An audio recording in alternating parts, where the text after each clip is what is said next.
they will be taking away the link because now they are on the second pick, so they don't want to give it over to NIP Flash. A lot of options about. There is also the Zast that we talk about. Zhuxing's also open, but we haven't seen NIP Flash play the Zhuxing just yet, so I don't think it will get picked up. So question begs, do they go for the Zast, Julian, or do they actually pick up the Roger? I feel like Roger is probably the direct, either Roger or Zast, right? We've seen NIP Flash make some adjustments. They're ready to let the Zast go. But in this case, Moskov, right? Yeah, there's Moskov as well in the picture. So a lot of options for NIP Flash. Obviously, GEEK Fam is going to snap the other two. So I think for NIP Flash, I would love to see the Julian just because of how good Hades is on this Julian pick. After day 2 especially, right? And let's see here. It seems like they will lock it in. That Julian will be prioritized. And let's see here. Will Hades be able to force a Game 3 in the series? I mean, if there's anyone that could do it, it's Hades. Roger goes over to GEEK Fam. This one, we already saw this coming, right? It's a trade that you have to take. But the Moskov also gets selected by GEEK Fam. Kind of doing what NIP Flash did in Game 1. We are very honest with what we want. Roger jungle. Very good, very good. 2 marksmen though, a snowballing one as well with the Roger. So NIP Flash, they need to balance it out. Will they, should they pick up another Minotaur? It's good here going up against this composition right now. So I expect a Minotaur and potentially a Terizla. Yeah, both heroes controlling the fight. We spoke about Terizla being JPL's very own, not JPL, but Adam's very own kryptonite. Yeah. Yep. But I think for NIP Flash, well, yes, the Terizla is available. But another hero that they can also look at is the Zask. The Zask is also still open, and we know that Cortese can make that hero work. So I'm interested to see whether we do see that hero come up. That's JPL Cho. JPL's Cho. We kind of deliberated a bit, right? Like, JPL, he's very comfortable on the Minotaur, but you want to get active, there is the Cho right there. You can get a bit more initiative in that early stage, but the carry onto Owl, right? A different switch up for that gold lane. Yeah, I think they're ready for the aggressiveness coming from Beloyski. So if this time around they still choose to go for a Ruby, you know, they still choose to go for maybe even a Barat, that's where the carry comes into the picture. She can shred that Ruby fast enough before GEEK Fam can get this sort of momentum going on. But as a deny pick, or rather a good pickup from GEEK Fam, would be Dizask. A very good balance as well, right? But yeah, a different approach from NIP Flash. They picked up the Minotaur earlier, they pick up the Cho. So isolation is the name of the game here from side of NIP Flash with that Cho and the Julian. They even banned out the Aurora, denying it from Cortese. It seems like GEEK Fam is teasing a comp that can potentially just run at your face once more. Now the Yuzhong feels a lot more juicy with the absence of this Arlet as well. And that there's the Edith if they want to play it more of a back foot for GEEK Fam. Yeah, like we said, Barat still in the picture for both sides, but NIP Flash giving the respect band once more towards Beloyski. The Ruby has been taken out, and why not? Because Beloyski has been that playmaker in Game 1. The Ruby and the Arlet combination was giving a lot of problems that NIP Flash couldn't cope in terms of the pacing. And again, against a Cho, Ruby does well, right? If you already locked in a Cho, you have committed that Cho.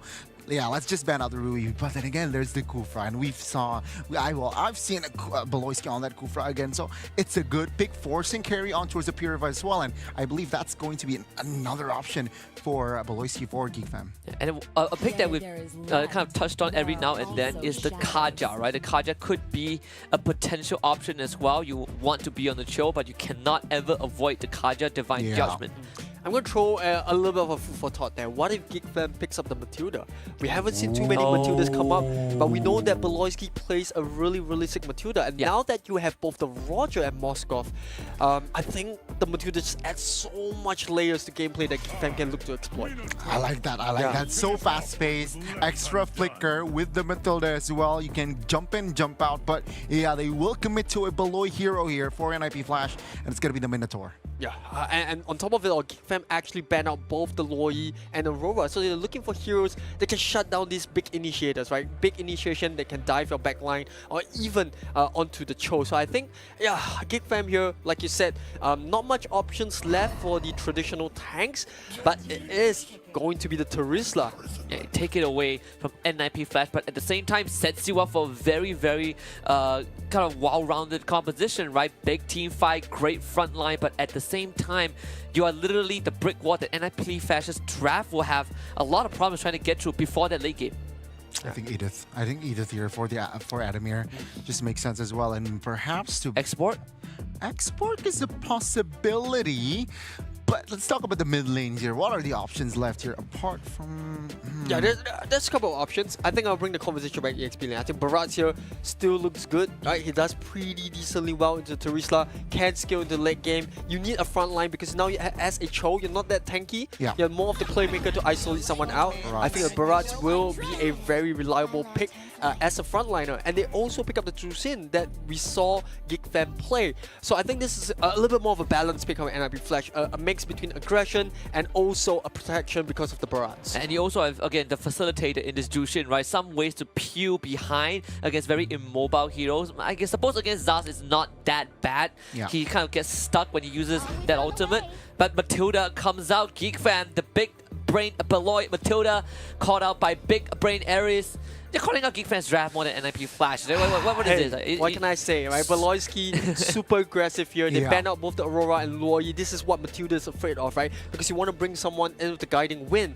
So with those two heroes being out, you know, there's more mobility coming up from GEEK Fam. And also, because you have a Zaz that has lack of mobility, this is where the Matilda can bring, you know, that Zaz into the team fights. Acting as enabler, acting as facilitator as always. So let's hear with a different approach, not just from NIP Flash, but also from GEEK Fam, what will happen in Game 2? Will we see a Game 3 or will this be the end of NIP Flash? I'm throwing to you, Husky, and Aries. Talk me through it. I mean, it feels like not just the stakes are high, but the odds are stacked against NIP Flash in this game number 2. We talked about Jushin liking immobile heroes. Well, Matilda solves that problem, so good luck to you, Curtisi, in that mid lane. This could be the final game for NIP Flash. Playoffs hangs in the balance, Aries. Yeah, this is going to be a repeat of what we saw for Game 1. I think GEEK Fam, it's all about setting the tone of the fights, right? Aggression, aggression, aggression. You have the Matilda, you have the Roger. On top of it all, you have a Zaz that can come online pretty decently well. So I think this is where NIP Flash have to be very cautious about. However, this time down with the Cho, it's not like they have to sit back. They can set up those fights. You have the juicing that gives you a bit of the crowd control that is lacking because of the Cho. So I think it's a balance. It's a really balanced gameplay, but the focal point would still be on this Julian. Can Hades hit those power spikes that you want on this Bursty Assassin? On the flip side of having the Cho being able to move around the map, you have Matilda, right? It feels like Beloyski's Matilda is the answer to a majority of the things that GEEK Fam has. Hades shows up and instantly realizes that there's nothing that they could do, so a quick reset for NIP Flash.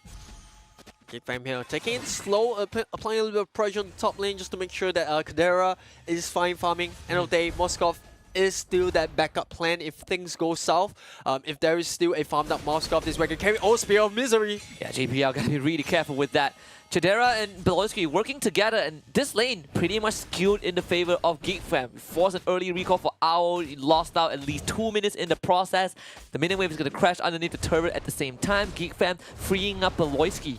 Yeah, and the fact that, you know, you have the guiding wind, you don't have to be too worried about rotation because you can immediately get to the bot lane when the turtle spawns. Yeah. Another recall for Owl. Gotta force to be reset. Maybe NIP Flash can get something done on the bot side. Bring Vincent back, but that's just not enough. Hades too far away to have an impact. And even from mid side, JPL, despite finding Beloyski, cannot follow up. Forced away by a boy. And then the Merit spawn coming out from the Zaz is so annoying to deal with, right? At one moment you think, it's just a little bit of damage, but the damage over time starts to add up, and this is where Zaz is so deceiving. Just when you think you're fine, you know, once he hits the level 4, then it's just so painful to deal with. You just don't want to deal with it, right? It's such a headache. Yeah. Very minimal solutions. Yeah, and when he has the dominant descent, it just gets worse. It just gets worse. And he gets rolling 1, it gets even worse. So the pain only ramps up. Turtle has spawned. This is where Adamir has a very important job. You can say the same for JPL, right? Can they catch a target that is not under the effects of Guiding Wind? Gobs, with the penalty zone flicker, finds Hades in the back, so Hades needs to be escorted out.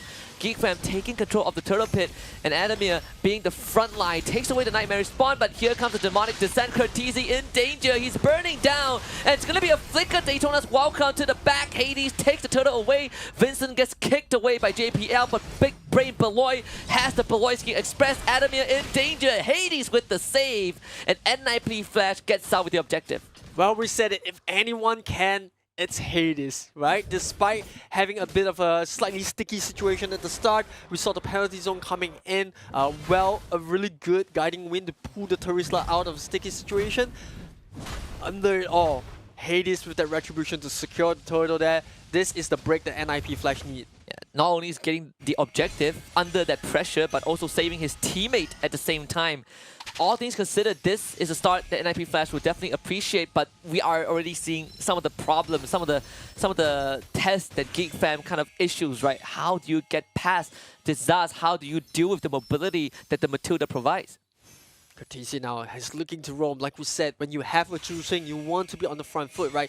Not necessarily in terms of aggression, but at least in the lead, so that when you spot someone out, you can start to initiate. Because when you're on the back foot, even if you do pull someone back, you know, it's just a green light for the opponents to jump right in front of you. So I think NIP Flash definitely do not want that.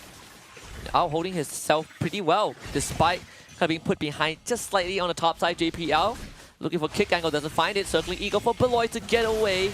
And with Vincent around, NIP Flash couldn't take this. And we also see the rotations coming off the mid lanes now. Caught into action. A boy waiting in the brush.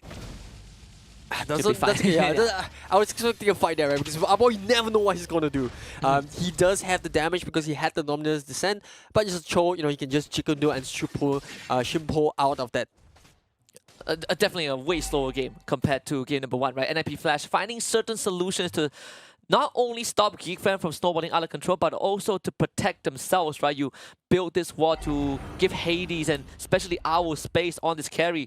Second turtle up on the bot side. This could be where it starts to break the game open. And this is very uncharacteristic of both teams. Usually we would have a first blood or two by now, but because of the gravitas of this match, right, the importance on these results, you can feel like there is a hinge, a little bit of uncertainty on both sides. Velocity getting pulled back, circling Eagle to the back. JPL also does the same, but has to flicker to safety. Vincent on the chase. The chains come up, penalty zone from Gobs, locking down JPL and Hades, but they both will get away for now. The stun, not enough from the side of the boy, but it might be sufficient to catch Hades in the bad spot. Vincent on the chase, Curtisi on the run, and his first blood going over to a boy.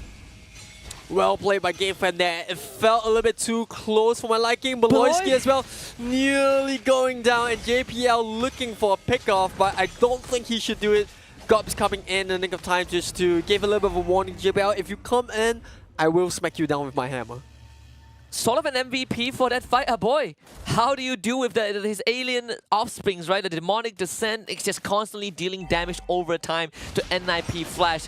They juggled it the best they could, but it's so unfortunate that Curtisi got caught with the crowd control. This is how close the game is, right? Turtle on both sides, and look at the goal. Not even 3-digit lead for either side. It's jumping back and forth, back and forth.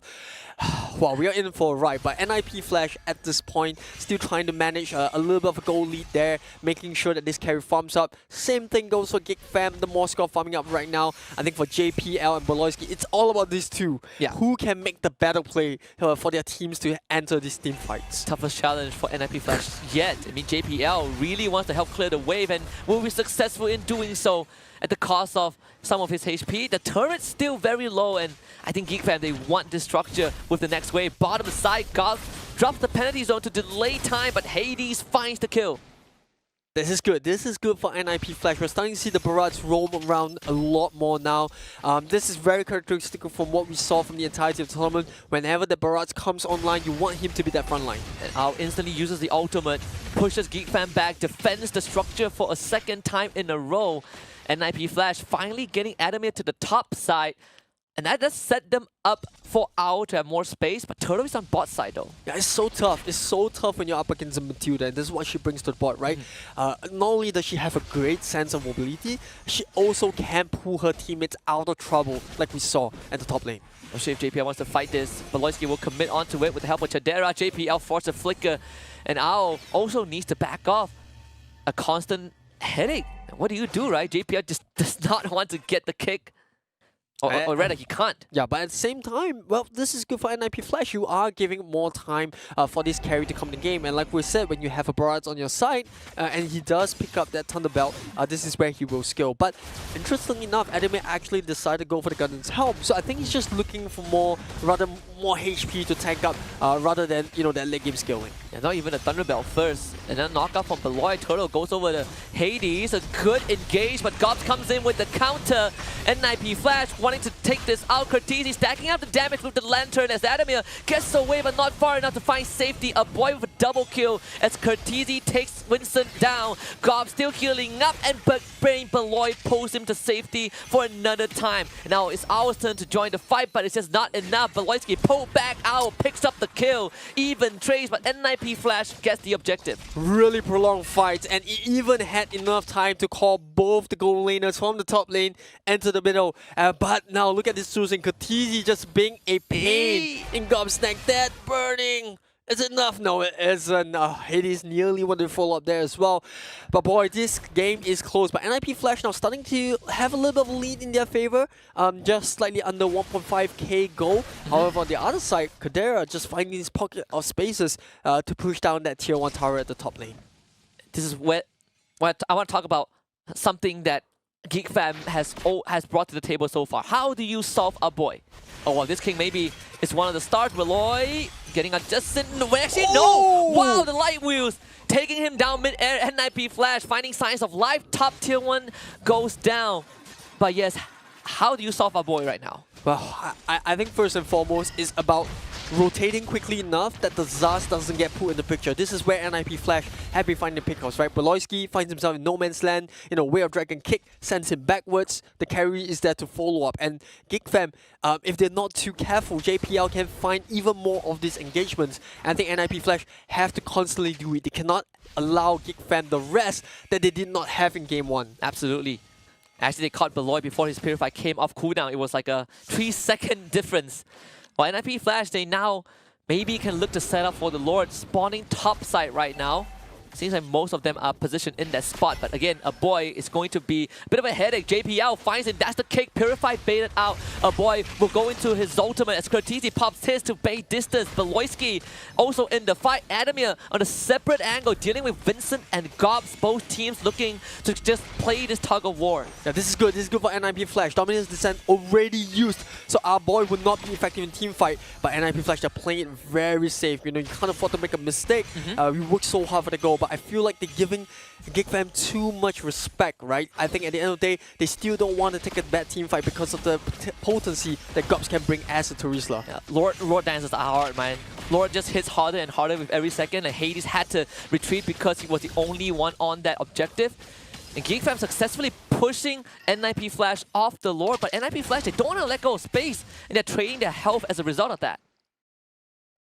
GEEK Fam doing a very good job at managing the pace, right? They're pulling the ball in NIP Flash court, but it's a hot potato instead of a basketball because GEEK Fam, they have everything resetted. Dominant Descent once again available for a boy, and if GEEK Fam really want to, they can take this fight to NIP Flash. And Adamir just used the Daytona's welcome.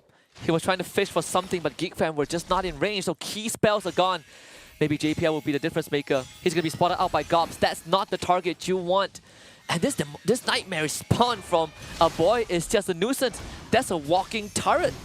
But this is also not too bad for Adamir, right? As a Barrage, remember the first item he picked up was the Guardian's Helm. So as long as he goes out of fight, not for too long, he can regen those HP back. So really good balance coming up from both teams. But for GEEK Fam, look at that. They're confident that NIP Flash will not take the Lord. They even sent the Roger into the jungle to get extra farm. Yeah. And the majority of NIP Flash's net worth comes from Hades, right? 1,000 ahead of this Roger.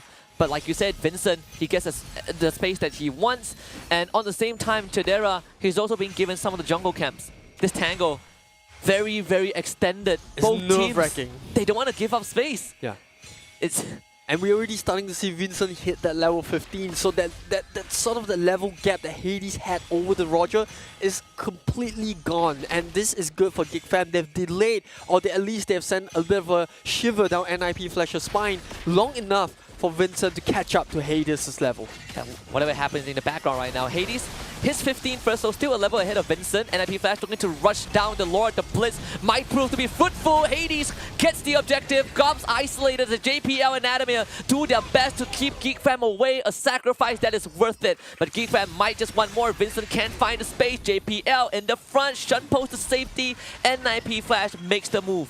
Yeah, Adamir the scapegoat of it all. NIP Flash, they were looking for the Lord. They got it. They tried to look for the re-entry, but Geek Fam, they're not going to push their luck so far.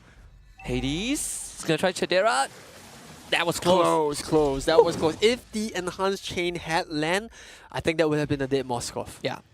Or at least a Purify. Yeah, that's right. And JPL now just going to go back. I think they're going to reset things. That was how long it took to take the Lord. It became an enhanced Lord. Yeah.